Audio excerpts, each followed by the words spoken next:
October 29 current affairs. ఒకటో question, reference petrol మరియు diesel ఉత్పత్తిని ప్రారంభించిన కంపెనీ ఏది? Indian oil corporation. Indian oil corporation ప్రత్యేకమైన రిఫరెన్స్ పెట్రోల్ మరియు డీజిల్ ఉత్పత్తిని ప్రారంభించింది. ఇది దేశంలో ఇటువంటి ఉత్పత్తిని మొదటిసారిగా గుర్తించింది. రెండవ question, competition commission of India అనేది ఏ కేంద్ర మంత్రిత్వ శాఖ పరిధిలో ఒక చట్టబద్ధమైన సంస్థ? కార్పొరేషన్ వ్యవహారాల మంత్రిత్వ శాఖ.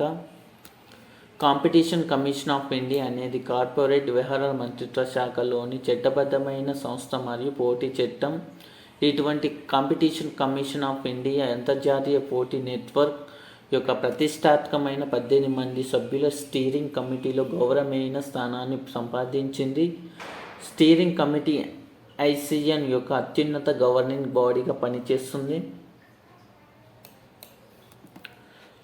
మూడవ క్వశ్చన్, పోలీసు అప్లికేషన్ కోసం 5G టెక్నాలజీని ఉపయోగించడంపై దృష్టి సారించిన నేషనల్ యాక్థాన్ పేరు ఏమిటి? Vimarsh 2023.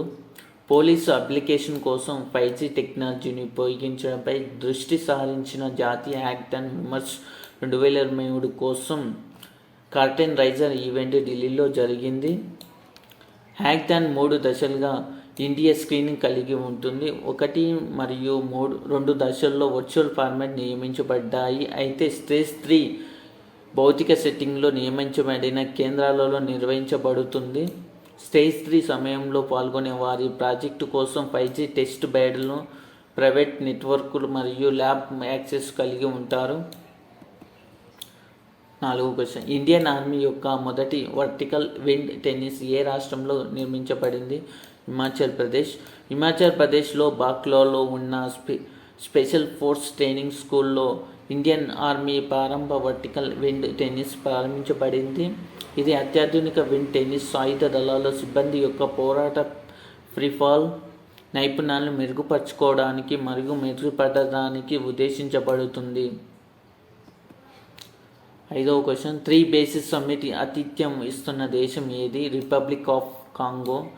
Amazon, Congo, Borneo, Mekong మరియు ఆగ్నేసియా అనే 3 పర్యావరణ వ్యవస్థ కోసం సౌత్ గవర్నెన్స్ను బలోపేతం చేయడానికి రిపబ్లిక్ ఆఫ్ కాంగోలోని బ్రజావిలేలో 3 బేసిస్ సమ్మిట్ నిర్వహించబడింది. సమ్మిట్ సందర్భంగా విడుదలైన 3 బేసిస్ థర్డ్ రిపోర్టు ప్రపంచంలోని మిగిలిన ఉష్ణమండల అటవీ బేసిస్లో ఎదుర్కొంటున్న సవాళ్లను హైలైట్ చేస్తుంది.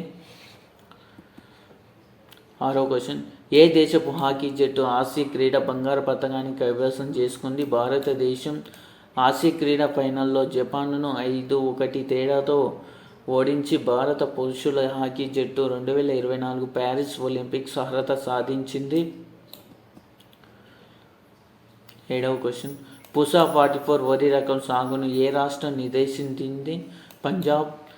పంజాబ్ ముఖ్యమంత్రి భగత్ సింగ్ మాన్ ఇటీవలే రాష్ట్రంలో అత్యధిక నీటి వినియోగం మరియు పొట్టేళ్ల ఉత్పత్తి కారణంగా పుసా 44 వరి రకం సాగును వచ్చే ఏడాది నుంచి నిషేధిస్తున్నట్టు ప్రకటించింది. గతంలో ఈ రకం రాష్ట్రంలో మొత్తం వరి సాగు విస్తీర్ణం 70-80% వరకు ఉండేది మరియు రైతులు దాని అద్భుతమైన దిగుబడితో చాలా సంతృప్తి చెందారు. 8వ క్వశ్చన్, వార్తల్లో కనిపించే అరట్టు పండుగ ఏ రాష్ట్రంలో ప్రసిద్ధి చెందింది? కేరళ. తిరువనంతపురంలోని శ్రీ పద్మనాభ స్వామి ఆలయంలో అరట్టు పండుగ ఘనంగా జరుపుకుంటారు.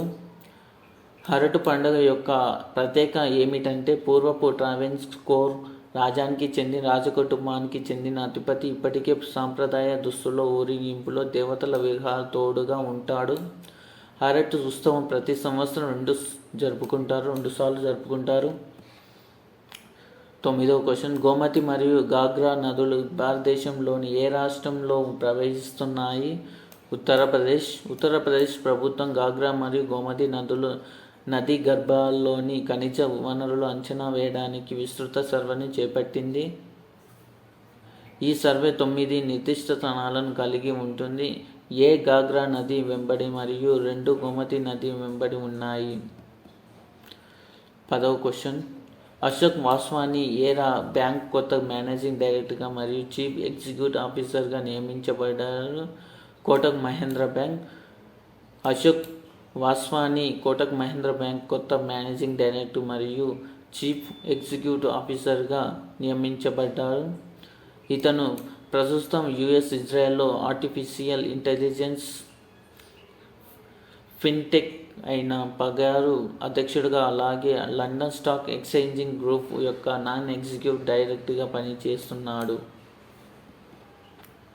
11వ క్వశ్చన్. ప్రపంచ అభివృద్ధి సమాచార దినోత్సవాన్ని ఎప్పుడు జరుపుకుంటారు? అక్టోబర్ 24. ప్రపంచ అభివృద్ధి సమాచార దినోత్సవాన్ని ఐక్యరాజ్య సమితి అక్టోబర్ 24గా జరుపుకుంటారు. అభివృద్ధి సమస్యలపై ప్రపంచ దృష్టిని ఆకర్షించడం మరియు వాటిని పరిష్కరించుకోవడానికి అంతర్జాతీయ సహకారాన్ని బలోపేతం చేయడం ఈ రోజు లక్ష్యం. ఈ రోజు ఐక్యరాజ్య సమితి దినోత్సవంతో సమానంగా ఉంటుంది. 1945లో యుఎన్ పనిచేయడం ప్రారంభించిన రోజు జ్ఞాపకార్థం జరుపుకుంటారు. 12వ క్వశ్చన్. ఇంటర్నేషనల్ మైగ్రేషన్ అవుట్లుక్ 2023ని విడుదల చేసిన సంస్థ ఏది? Organisation for Economic Cooperation and Development. International Migration Outlook 2023ని Organisation for Economic Cooperation and Development ఇటీవల విడుదల చేసింది. విదేశీ పౌరసత్వం పొందే విషయంలోనూ ఈ ఈసీడీ దేశాలకు వలసల విషయంలో ప్రముఖంగా ఈ భారతీయులే అగ్రస్థానంలో ఉన్నారని వెల్లడించారు. ఈరోజు క్విజ్.